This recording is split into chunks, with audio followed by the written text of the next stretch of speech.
Yeah, you heard that right. She parked her shiny BMW right in my garage. Not her driveway. Not the street. Damn. Garage. I watched her do it from my kitchen window. Like she owned the place. Like I was invisible. So I decided to teach her a lesson. A quiet one. A long one. Let's just say, when she came back for her car, she wasn't alone. And what she found inside my garage made the entire neighborhood go silent. Hey everyone. Welcome back to HOA Nightmares, the place where suburban wars get personal. I'm Mike. I live in a quiet neighborhood outside Dallas. Well, it used to be quiet. Until our HOA turned into a dictatorship with lawn inspectors, mailbox cops, and the queen herself, Karen from Lot 12. And yeah, this story is about how she parked in the wrong guy's garage. If you've ever had an HOA breathe down your neck, or you've got your own Karen in the neighborhood, hit that subscribe button right now. And hey, comment BOOO HOA down below if you're sick of their power trips. Share this video with anyone who's ever dealt with HOA madness. Because what happened next, no one could have seen coming. She parked in my garage, like it was hers. No note, no text, just the sound of a BMW engine humming into my driveway like I was background noise. I was standing by my kitchen window, coffee in hand, flannel shirt halfway buttoned, trying to figure out if I was hallucinating. Because who the hell drives straight into someone else's garage in broad daylight? And not just anyone. Karen, the self-appointed president of our HOA. The woman who once fined me for having my trash bin visible for 3 extra minutes after pickup. She stepped out of her car, heels clicking on the concrete, holding her phone like a cop with a badge, and gave my garage a satisfied look, like she'd just claimed new land for the HOA empire. Then she walked away. Didn't even knock on my door. For a minute, I thought maybe I was dreaming. Then I checked my ring cam. Nope. She really did it. Pulled right in, smiled at the camera, and left. And to make it even better, she locked the garage door from inside. I tried the opener. Nothing. Dead. That's when I noticed the message on my phone. A text from the HOA group chat. Mike, I had to temporarily store my car while my driveway gets pressure washed. Hope that's okay. HOA emergency. HOA emergency. That woman actually said, HOA emergency. I laughed so hard my coffee spilled. Now here's the thing about me. I don't like confrontation. But I love irony. So I waited. Watched from my porch as Karen strutted back to her house like she'd done something noble for the community. She even waved to Mrs. Daniels across the street, like a queen greeting her subjects. And that's when the idea hit me. Simple, petty, perfect. I walked inside, grabbed my old garage key, the one I used before I installed the smart opener, turned the lock manually, and listened to that satisfying click. Lock. Karen's shiny BMW was now my prisoner. By evening, she sent another text. Hey Mike, could you please not park too close to my car? I'll move it first thing tomorrow morning. I didn't even reply. Instead, I made a sandwich, sat on my porch, and watched the sunset reflecting off her car through the garage window. Peaceful, quiet, perfect. The next morning, I expected her to show up early. Karen was always punctual when it came to controlling people. But she didn't. Day 1, no sign. Day 2, nothing. Day 3, still gone. That's when I saw it. A wooden sign hanging on her front door, painted in big bold letters. On vacation. Oh, she was gone. I laughed again. That kind of laugh that turns into silence because your brain can't believe how dumb people can be. She'd gone on vacation and left her car in my garage, locked it herself, and told no one. Now, here's where it got interesting. Our HOA bylaws, written by Karen herself, say, no homeowner shall store property or vehicles in another member's space without written consent. Guess what? No consent. I printed that section out, taped it to my garage door, and added a sticky note underneath. Rule 47 violation. Vehicle impounded for 5 days pending review. It was the most satisfying piece of paper I've ever taped to anything. That night, I poured myself a whiskey, sat outside, and watched the neighborhood lights flicker on one by one. Everyone's houses looked peaceful, like a postcard version of suburban America. But under that calm glow, it was all ego, gossip, and fines. Karen had built this world, and I just turned her own rules against her. For once, I wasn't the one being watched. I was in control. Still, a part of me wondered, what would happen when she came back? Because Karen wasn't the kind of woman to take embarrassment lightly. She'd stormed into neighbors' yards for lesser crimes, like flower pots in the wrong shade of terracotta. So yeah, I knew a storm was coming, and I couldn't wait to watch it unfold. By day 4, the neighborhood started talking. Mrs. Daniels whispered to her husband on the porch. Mr. Roy from across the street kept glancing at my driveway. Everyone could see that BMW sitting behind my garage window like a trapped animal. Someone even slipped a note under my door. "Is Karen okay? Did you take her car?" I didn't reply, but I left the note on my fridge as a trophy. Then came day 5. I woke up to the sound of a car door slamming. Looked out the window, and there she was.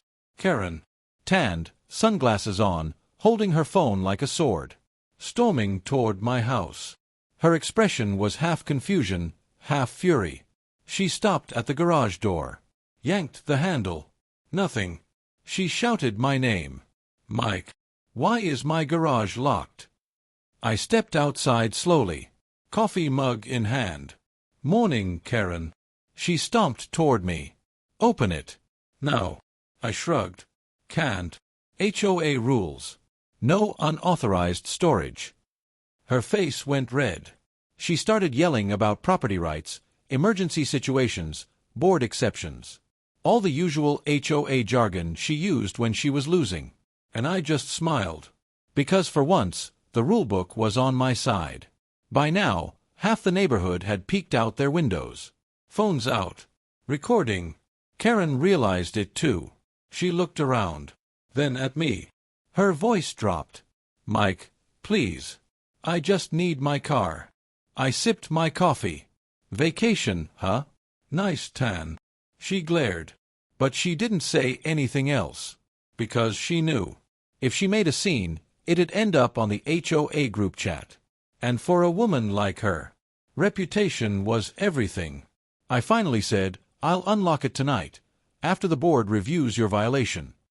And I walked back inside, leaving her speechless. But you know what's funny? That wasn't the end of it. That night, when I checked the security cam, someone was standing by my garage, flashlight in hand, trying to break in. And it wasn't just Karen. She wasn't alone this time. What do you think Karen brought with her that night? A locksmith, or something worse? Tell me what you think in the comments, backhand index pointing down. That night felt different. The kind of quiet that hums too loud. Like the air itself is waiting for something to happen. I sat on the couch, TV on mute, eyes fixed on the live feed from my security cam. And there it was. A beam of light slicing through the darkness, flashing across my driveway, and stopping at my garage door. Someone was out there. At first, I thought it was just some bored kid. But then I saw her, Karen, still in her perfect vacation tan, still wearing that white blouse like she was on a magazine cover. And beside her, a man, tall, broad shoulders, toolbox in hand. He wasn't a locksmith, too casual for that. No uniform, no badge. He looked more like one of those neighborhood handyman types. The kind that fixes fences and gossips for payment. They whispered to each other for a moment. Then the guy knelt down and started working on the bottom of the garage door. A metallic scrape echoed through the feed. Loud, ugly. Karen flinched, looked around nervously, then whispered something I couldn't hear. But I didn't need to hear it. I could read her lips. "Hurry up." Now, normal people would have called the cops, or shouted, or gone outside to stop them. But I'm not normal people. And Karen wasn't just anyone. This was the same woman who once sent me a violation notice for having unsightly Christmas lights. In March. She deserved this moment. The paranoia, the fear, the confusion of not being in control. So I waited, watched as the man pulled out a crowbar, and tried to wedge the door open. I almost laughed when he slipped. The sound of metal clanking against concrete filled the feed. Karen froze, eyes darting toward my front door. And that's when I decided to make it fun. I picked up my phone, opened the garage door app, and hit the light on button. Instantly, the interior lights of the garage flickered to life. The man jumped back. Karen gasped. The BMW gleamed under the fluorescent bulbs like it was mocking her.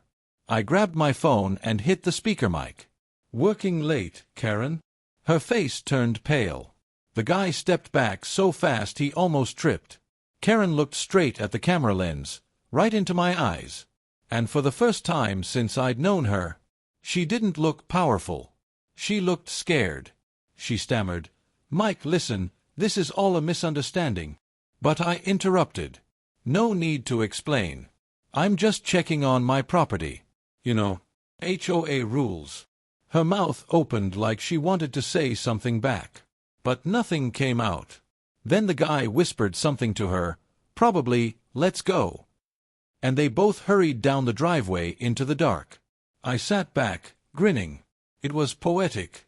The queen of HOA, caught breaking into someone's garage on camera. Oh, the irony. I thought about posting the footage in the HOA chat with the caption, "Emergency board meeting, anyone?" But no.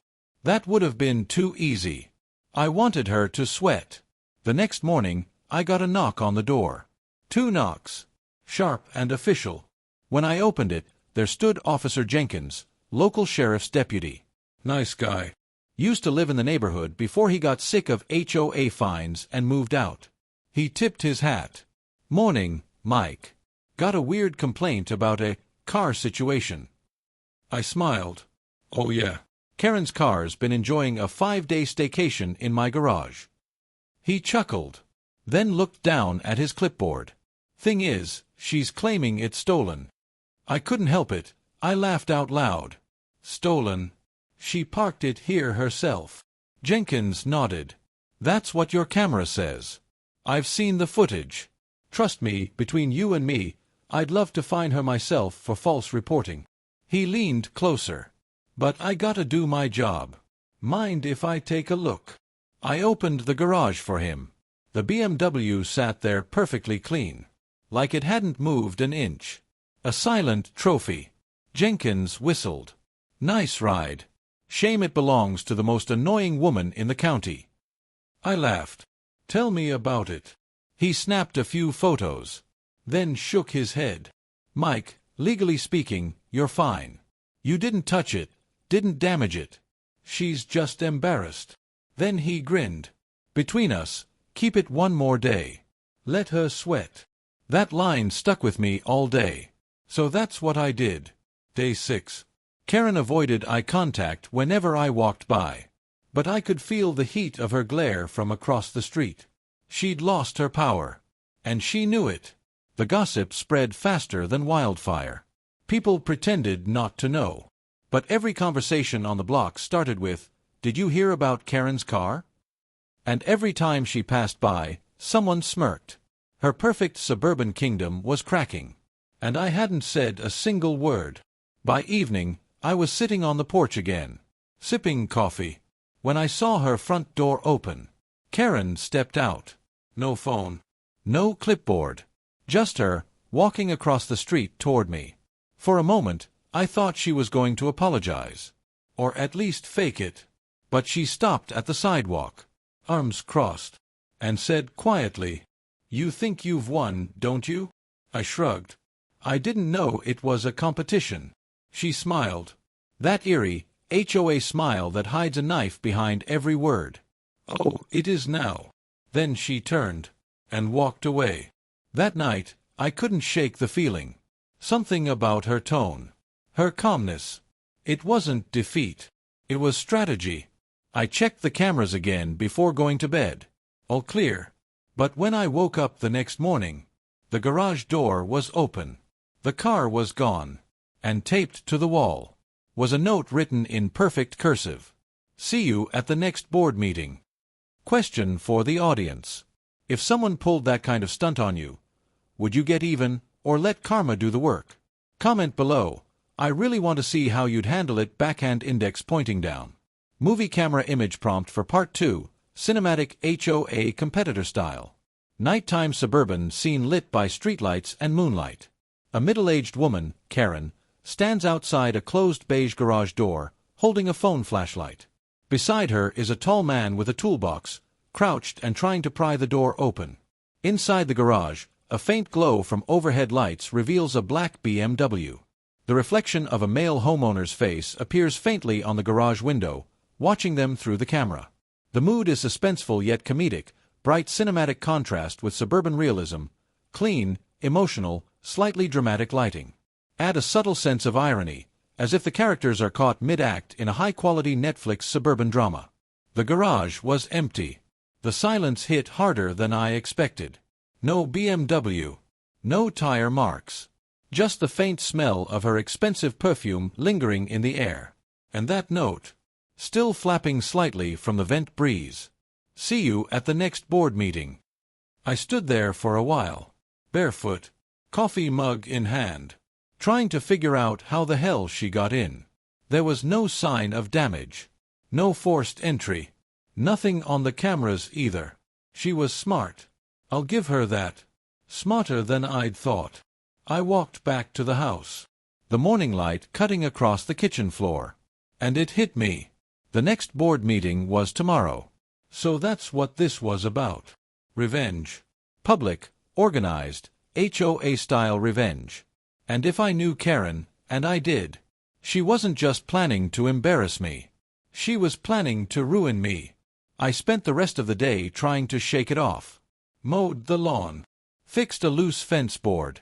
Pretended life was normal. But in my neighborhood, normal doesn't last long. By late afternoon, I started noticing the looks. Mr. Roy waved at me, then whispered something to his wife.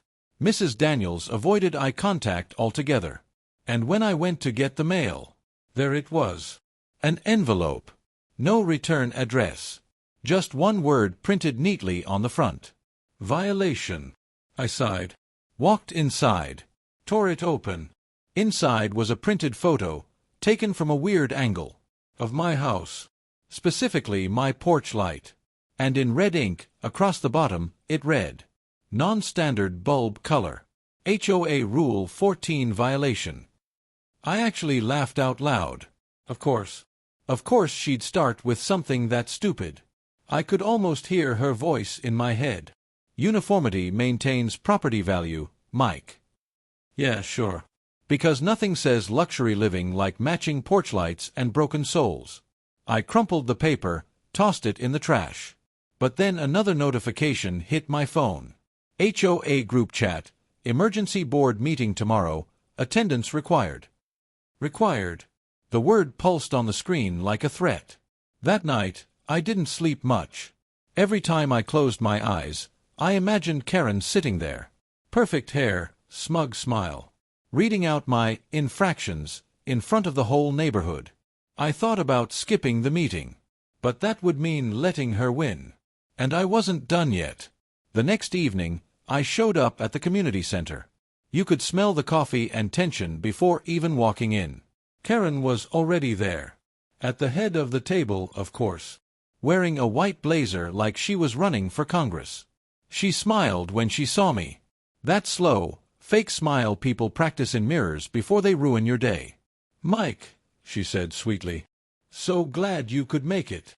Wouldn't miss it, I said. And took a seat across from her. The rest of the board members looked uncomfortable. They always did when Karen was in charge. She started the meeting like it was a courtroom drama. First order of business, she said. Property use violations reported at Lot 8. That's you, Mike. I leaned back, arms crossed. Can't wait to hear this. She pulled out a stack of papers. Photos. Printouts. Unauthorized vehicle storage, she began. Then smiled. Though that one seems to have resolved itself. I didn't respond. She went on. Improper exterior lighting, fence height discrepancy, unapproved lawn ornament. I interrupted. Wait, what lawn ornament? She turned the page. And there it was, a photo of my porch. With a small wooden sign I'd made last year. It said, "Welcome to the neighborhood, unless you're HOA." The room went quiet. Even Jenkins, who'd shown up out of curiosity, tried not to laugh. Karen's lips tightened. That kind of language creates hostility in our community. I smiled. Oh, so it's okay when you break into my garage, but not when I hang a sign? Her face twitched. She wasn't expecting me to say it out loud. The tension hit like static. Everyone shifted in their seats. Someone coughed. Finally, Mr. Roy spoke up. Wait, Karen, is that true? You went into his garage. She stammered. Well, it was an HOA emergency. Jenkins cleared his throat. I saw the footage. Didn't look like an emergency to me. Boom. The room turned on her. Quietly, but unmistakably. She tried to regain control. Flipping through her papers, rambling about bylaws. But her voice had lost its power. I leaned forward. Karen, if you want to find me for a light bulb, go ahead. But I think everyone here knows what this is really about. She froze. Looked at me. I sharp. And what's that supposed to mean? It means, I said slowly, you can't stand the idea that for once, you didn't have control.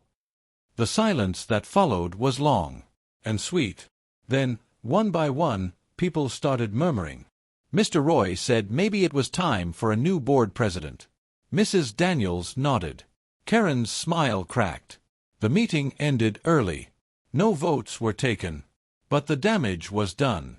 That night, I walked home under the streetlights. Felt lighter. Like the air had cleared for the first time in months. I thought maybe that was it. Maybe the war was over. But when I got home, I noticed something strange. My front gate, the one that always creaked, was open. And on my porch sat a small white box. No name. No return address. Just one note taped on top. You shouldn't have embarrassed me. Question for the audience. What do you think was inside that box? A peace offering, or something much darker? Drop your guess in the comments, backhand index pointing down. When the door clicked shut that night, it didn't sound loud. It was a small sound, almost delicate, but heavy enough to echo through my bones. Karen was inside my garage, and I was outside it. That's how it started. I didn't plan to vanish. Not really. But after 3 years of Karen watching me through her blinds, reporting every trash can, every blade of grass, every damn second of my life, I thought maybe she could sit still for once. So I locked the door, pocketed the key, and drove away. The first day was quiet, peaceful in a way I'd forgotten. I went fishing, left my phone off, watched the water ripple under the morning sun, and for the first time in months, I didn't feel watched. The second day, that's when the noise started.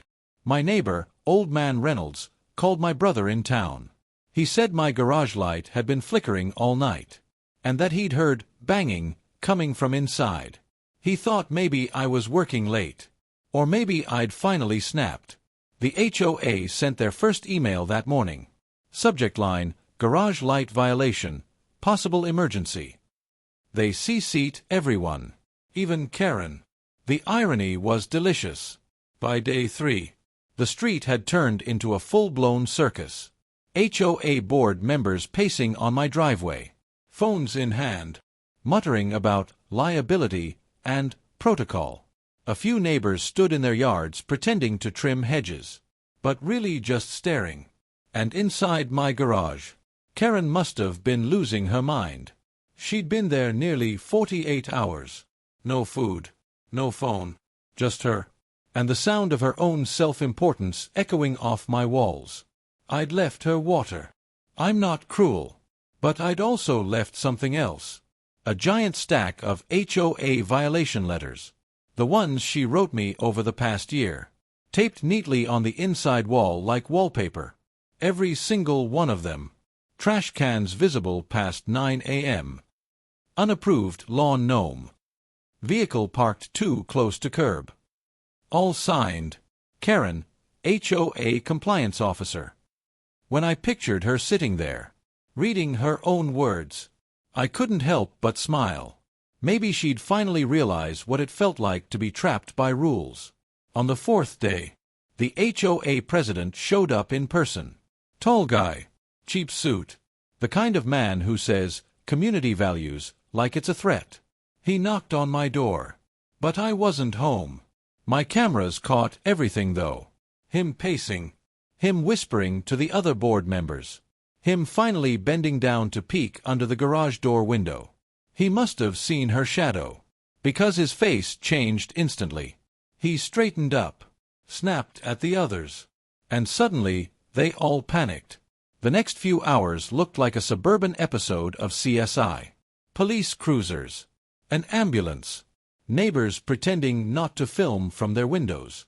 A crowd gathered at the end of the street, half worried, half entertained. The kind of scene HOA neighborhoods secretly live for. Officer Daniels, the same cop who fined me once for improperly displayed house numbers, showed up with a crowbar. And the HOA president stood right beside him. They whispered for a bit. Then Daniels knocked on the garage door. "Ma'am, can you hear me?" A faint voice came back. Hoarse, angry, like static. "Get me out." They pried the door open just enough for air and light to rush in. And there she was. Karen. Hair messy. Makeup smeared. Eyes wild like a raccoon that had seen God. She stumbled out, still shouting. "He did this. He locked me in.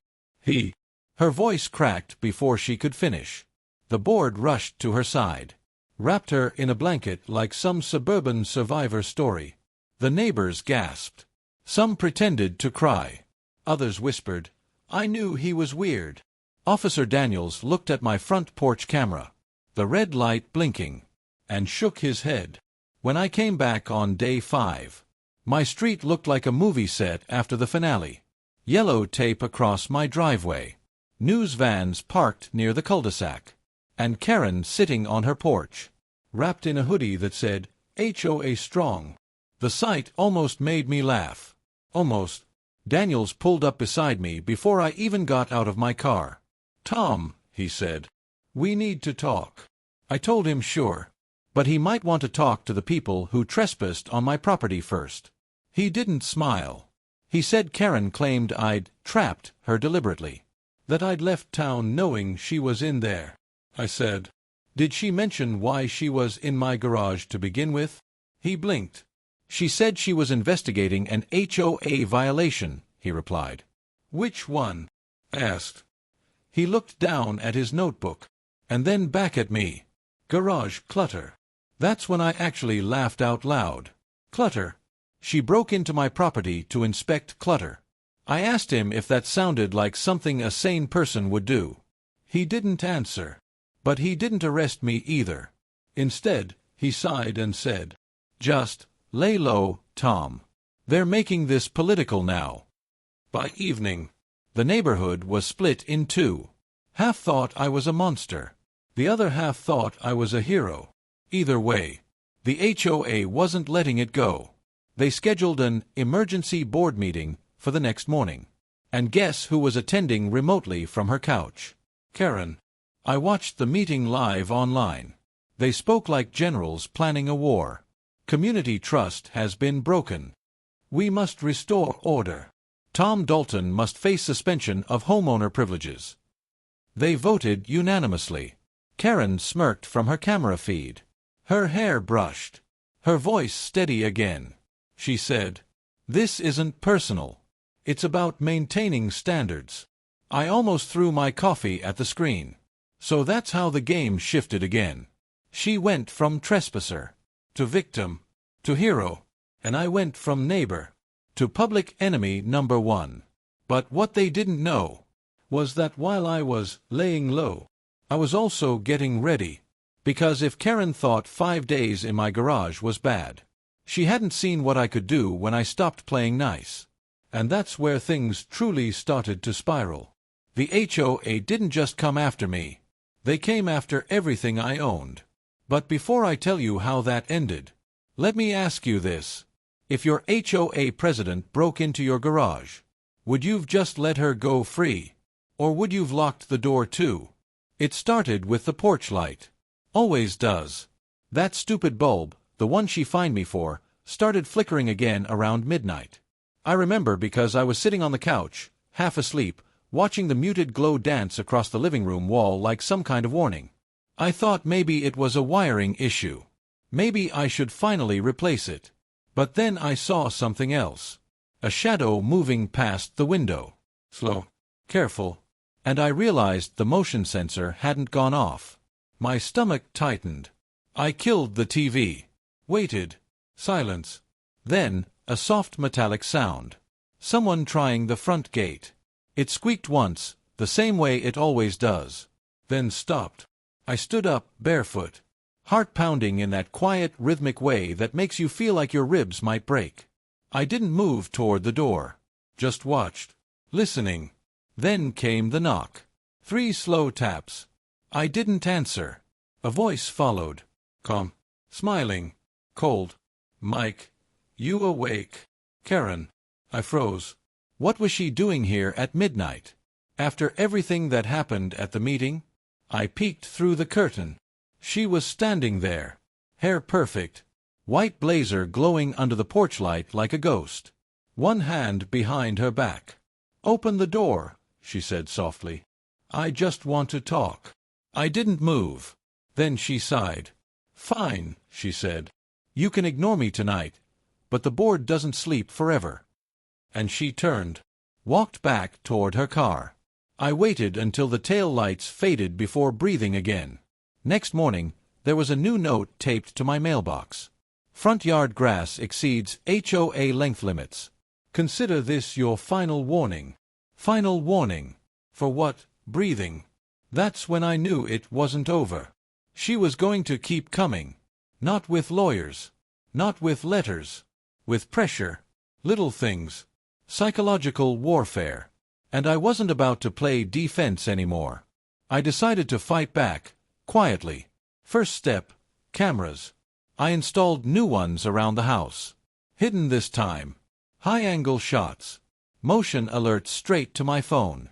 Then I started digging. Public records. Property filings. Board bylaws. And that's when I found it. Karen wasn't even the legal homeowner of her property. It was under her ex-husband's name. She'd never transferred the title. Meaning, technically, she couldn't serve as HOA president. I almost laughed out loud. It was perfect. The one rule she'd been enforcing for years. And she herself was breaking it. I spent the rest of the day crafting the letter. Not aggressive. Just factual. Formal. Addressed to the HOA board and residents. Attached evidence. And a polite reminder of Section 2B. Only registered property owners may hold office. I slid it under every door that night. And then, I waited. By the next evening, the neighborhood buzzed like a hornet's nest. Phones ringing. People whispering on lawns. Karen's car wasn't in the driveway that morning. Or the next. I figured she was hiding out. Plotting her next move. And for a while, the silence felt good. Too good. Day 3. Around 9 p.m. My phone buzzed. Camera alert. Backyard. I opened the feed. And there she was. Karen. Standing under the porch light. Looking straight into the lens. Not moving. Not speaking. Just staring. I grabbed my phone, stepped outside. But by the time I got there, she was gone. No footprints. No sound. Nothing. The only thing left was a manila envelope, sitting on the steps. Inside was a photo of me, asleep. I don't remember dropping the envelope, but I must have, because the next thing I knew, it was on the ground, fluttering in the wind. That photo wasn't from my cameras. It was from hers. Taken through the window. From the backyard. The next few days were a blur. I stopped opening the blinds. Barely slept. Jumped at every noise. The cameras caught nothing. Just wind. Stray cats. Occasional headlights. But every morning, there'd be something new. A lawn flag knocked over. A trash bin slightly moved. A whisper of perfume near the gate. Then, Friday evening, the power went out. Whole block. Darkness swallowed the street. And for a moment, I thought it was a normal outage. Until I saw the glow. My garage light was still on. Only mine. I grabbed a flashlight. Walked out slowly. Every step echoing louder than it should. The air smelled like rain and gasoline. When I reached the garage door, I saw it, the faint outline of a shoe print. Small. Perfectly centered. Karen's size, probably. I pulled the door handle. It creaked open. And there she was. Not Karen herself. Just her message. Spray-painted across the far wall in big red letters. I built this neighborhood. Below it, an envelope taped to the drywall. I opened it. Inside, a single HOA form. Application for permanent board removal. My name already filled in. I laughed. A real laugh this time. Tired. Empty. Because I realized something. This wasn't about rules anymore. Or power. Or even property values. It was about identity. Karen didn't just control the HOA. She believed she was the HOA. And now that people knew the truth, she was unraveling. I cleaned the paint. Filed a police report. They said they'd look into it. Which I'm sure meant they wouldn't. So I did what any sane man in suburbia would do. I hosted a barbecue. Saturday afternoon. Grill smoking. Kids running. Neighbors laughing nervously but pretending things were fine. It was the first time the street felt alive again. Everyone kept asking if I'd heard from Karen. I said no. But I knew she was watching. Somewhere. As the sun dipped low, I noticed something strange. A white SUV parked 2 houses down. Windows tinted. Engine off. It stayed there all evening. And when I finally went inside, I saw the porch camera flash once more. Someone had placed a small package by the door. No note this time. Just a white box. Same size as before. I didn't open it. I just carried it into the garage. Set it on the workbench. And turned off the light. That night, the neighborhood went completely silent. No dogs. No cars. No crickets. Just that same soft flicker. From the porch bulb. I sat there, coffee in hand, staring at that unopened box, and thought to myself, maybe some wars don't end. They just move indoors.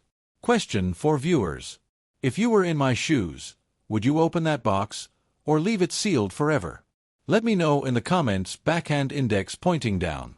I didn't sleep that night. How could I? That box sat there on the workbench. Quiet. Ordinary. Like it was waiting for me to breathe wrong. Every time I closed my eyes, I saw it again. White cardboard. Perfectly folded. Taped like it came straight from an office supply store. Nothing special about it. And that's what made it terrifying. By morning, I was still sitting in the garage. Coffee gone cold. Eyes red. The sunrise pushed through the blinds, lighting up that box like it was on stage. I finally stood up, walked closer, fingers trembling just a little, and I said it out loud. "All right, Karen, let's see what you've got." The tape peeled off easily. No resistance. Like it wanted to be opened. Inside was a stack of paper, neatly folded, each sheet labeled with a date. HOA notices. Every one of them addressed to me. Fines. Violations. Warnings. From the very beginning. At first, I thought it was just her way of mocking me. Until I noticed the handwriting. Not hers. Someone else's. Every note had little check marks in red ink. and tiny circles drawn around my address number. Over and over again. The last page was different. A printed letter. Mr. Miller, we regret to inform you that your continued non-compliance will result in lien proceedings against your property. Please be advised this action is final. HOA President. No signature. No name. Just President. But here's the thing. I had never seen that letter before. And the date at the top was from 6 months ago. 3 months before Karen became president. That didn't make sense. Before her, the HOA was run by a guy named Tom. Retired Army. Strict but fair. He never threatened liens. Never sent unsigned letters. So I called him. He picked up after the 3rd ring. Sounded tired. Mike, haven't heard from you in a while. Everything okay? Tom, did you ever send a lien notice to me? About 6 months back. He paused. No, why? I told him about the letter. He went quiet for a long time. Then he said something that froze me solid. Mike, I stepped down almost 7 months ago. HOA elections weren't supposed to happen until spring. If she's president now, something's off. My mouth went dry. Something's off. I went back to the papers. Spread them out on the workbench. Every letter had the same pattern. Same font. Same layout. But the logo, the HOA logo, looked slightly different. Like someone had recreated it from memory. The more I stared, the more obvious it became. Karen had been running the HOA long before she was officially elected. She didn't just take over. She built an entire fake bureaucracy around herself. Fake letters. Fake meetings. Fake minutes. All to make people believe she had power. I don't know what hit me harder. The insanity of it. Or the realization that nobody ever questioned it. We all just followed her. Like sheep. Because in the suburbs, authority doesn't need to be real. It just needs to be printed on letterhead. That's when I made a decision. I was going to expose her. Not with rumors. Not with revenge. With proof. I grabbed my camera. Took photos of everything. Every letter. Every fake signature. Every mismatched logo. Then I drove straight to the county clerk's office. I told the clerk I wanted to confirm HOA filings. She looked up the records. Scanned her screen. Frowned. There's no record of a Karen, redacted, serving as president of any registered HOA in your subdivision.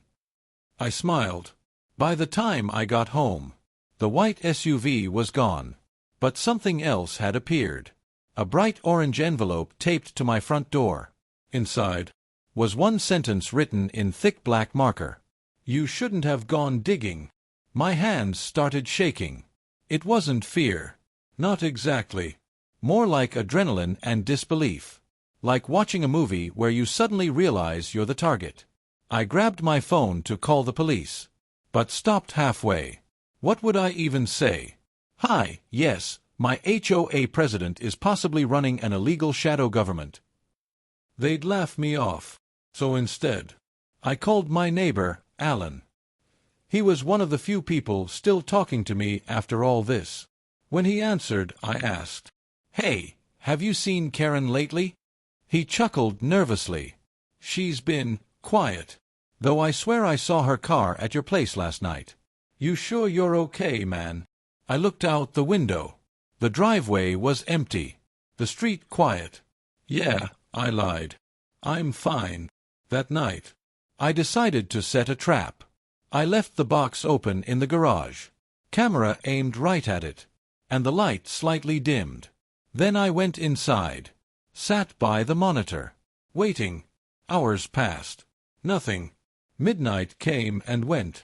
Still nothing. Then, at 2:17 a.m., the motion alert buzzed. I leaned in. A figure walked into the garage. Not Karen. A man. Tall. Bald. Wearing a maintenance jacket with a city logo. He walked straight to the workbench. Picked up the papers. And started tearing them into pieces. I hit record. Zoomed in on his face. Didn't recognize him. He moved methodically. like he'd done this before. Then he looked directly into the camera and smiled. Next morning, the footage was gone. Just static, like it had been wiped remotely. Every file from that night, corrupted. Only the timestamps remained. I went to the police again. Showed them what little I had. They shrugged. Probably just a prank, one said. A prank? Right. Because neighborhood pranks usually involve black SUVs and data wipes. That was the moment I realized. Karen wasn't alone. This wasn't some petty suburban feud anymore. This was organized. Maybe not big, but coordinated enough to silence people. And if that's true, then I wasn't the first person she'd gone after. Maybe just the first one stubborn enough to push back. That thought sat heavy in my chest all day. I started going through old HOA records. Dug out old member lists. Cross-referenced homeowners who'd suddenly moved out. 3 names stood out. All fined heavily. All suddenly sold their homes within months. But property transfers were incomplete. No official closing filings. Just blank spaces. As if the homes had been quietly seized. I couldn't breathe for a second. Because I realized something else. Karen didn't park in my garage by accident. She was marking it. Testing it. Seeing if I'd react. And when I did, I became the next file in her little system. That night I couldn't sit still. I walked the neighborhood. Quiet streets glowing under orange lights. Empty swings in the park swaying just enough to sound alive. Every mailbox looked the same. Every house perfect. But behind that perfection, I could feel it. Fear. Everyone knew. They just didn't say it out loud. When I got home, the porch light had finally died completely. I didn't replace it this time. I just stood there, staring at that blank spot of darkness, thinking about all the little things we accept, because someone prints them on a nice letterhead. Karen's voice echoed in my head. The board doesn't sleep forever. Maybe she was right. Maybe it never sleeps at all. And that's when I heard it again. From behind me. Through the garage. That same soft creak of the door. Followed by a whisper. Miss me? Question for viewers. If you were me, standing there in the dark, hearing her voice again after everything, would you run, or finally open that door? Backhand index pointing down. That whisper still echoes in my head. Miss me. At first I thought I imagined it. Sleep deprivation. Stress. Paranoia. But then I heard it again. Clearer. Closer. From the garage. I froze in place. My body wanted to move. But my brain whispered don't. The air smelled like rain again. That same faint perfume she always wore. Sweet but sour underneath. Like lilies gone bad. I turned slowly toward the sound. The door was half open. Light flickering inside. The same stuttering hum from that dying bulb. And there she was. Karen. She stood in the doorway. Wearing that white blazer. Barefoot this time. Mud streaked on her ankles. Eyes bright like she hadn't slept in days. She smiled. But not the HOA smile. This one was different. Wild. Unhinged. Nice setup, she said. Looking around the garage. New cameras. Fresh paint. You always were such a rule follower. I didn't speak. She walked closer. The tap of her bare feet echoing on the concrete. I saw what you sent the neighbors, she said. You think you can turn them against me? You think they care about bylaws? About truth? I stepped back. Kept my voice calm. Karen, you need to leave. This isn't. She cut me off. This is my neighborhood, Mike. You people move in with your fences and your ugly porches and your... She stopped. Laughed softly. God, you still don't get it, do you? I didn't answer. Because in that moment, I realized she wasn't here to argue. She was here to end it. Her hand slipped behind her back. And for a second, I thought she was reaching for a weapon. But instead, she pulled out something worse. A key. My key. The spare one I kept hidden under the flower pot. She dangled it between two fingers. "Found this when I parked in your garage," she said. "Cute hiding spot." My throat tightened. She stepped closer, held the key up to my face. "I could have taken everything, Mike. Your car, your tools, your house. But I didn't." "Why?" I asked quietly. She smiled. "Because I wanted you to see what control feels like." For a long second, we just stood there, staring at each other. Neighbors turned enemies. Humans turned symbols. And then, I laughed. I don't even know why. Maybe because I finally saw it. What she really was. Lonely. Pathetic.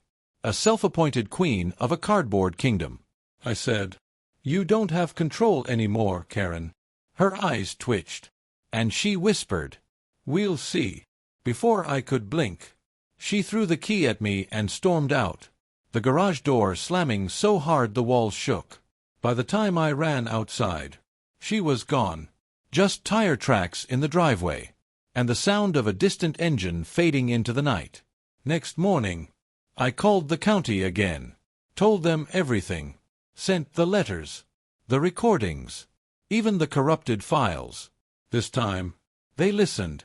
Apparently, mine wasn't the first complaint. Half the neighborhood had quietly filed reports.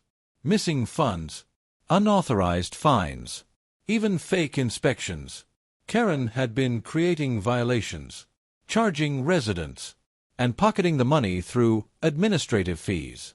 The county froze the HOA's account within hours. By evening, she was on the run. The board dissolved itself overnight.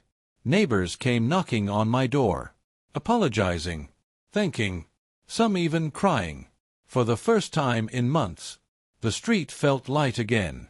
Children playing, music from backyards, porches glowing warm and harmless.